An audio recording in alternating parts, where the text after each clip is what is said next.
Today, I'm going to show you how to massage for tennis elbow and golfer's elbow. For tennis elbow, we will be massaging all the way from the elbow to the back of the hand. For golfer's elbow, we'll be massaging from the inside of the elbow all the way to the inside of the wrist. Last week, I did a little history lesson with the namesake of tennis elbow, and today we're back to your regularly scheduled programming, how to treat your injuries. First, let's talk about tennis elbow massage. There are two massage techniques that I like to do for tennis elbow. The first technique is for releasing the tension in the muscles of the forearm and the wrist.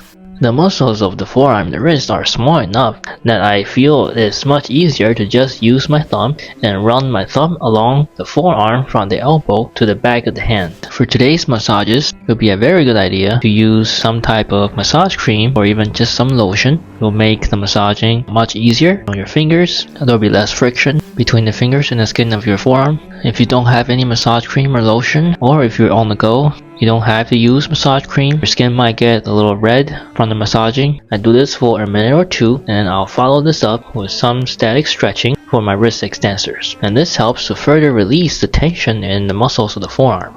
The other massage technique I like to do for tennis elbow is to help control the pain. If you have persistent burning pain in your lateral epicondyle of the elbow, you can take a couple of fingers and gently press them against the spot that is hurting.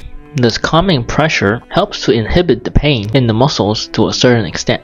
It also helps to release the tension. When we do this, we're essentially using our fingers as a temporary tennis elbow brace. The downside of this technique is that even if it is effective, the pain tends to come back as soon as you release the pressure from your fingers, and this is most likely because your elbow is actually inflamed. So in this situation, there's two things you can do.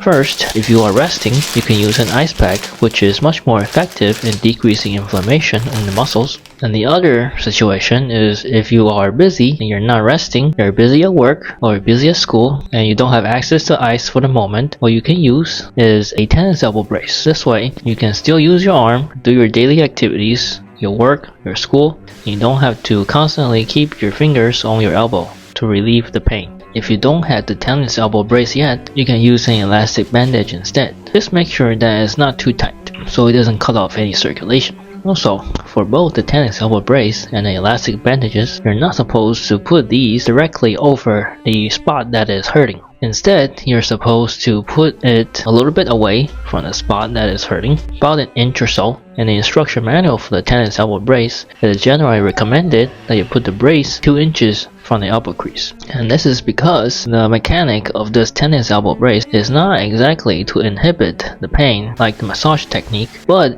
it is to help prevent the sensitive and inflamed area from contracting or stretching.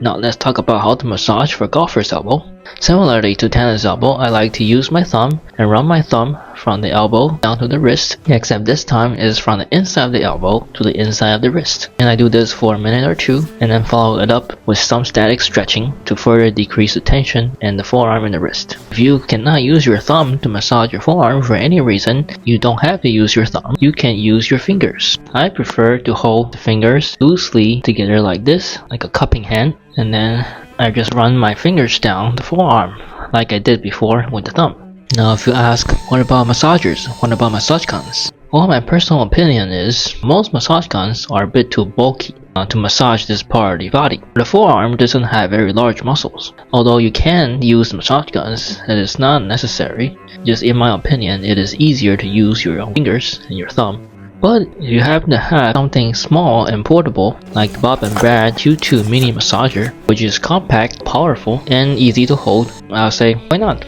Go ahead and use it if you want. If you haven't checked out my previous video on the origin of the name for tennis elbow, go ahead and check it out. Let me know what you think. If it's not your cup of tea, let me know so I'll know whether to make more of those type of videos or not.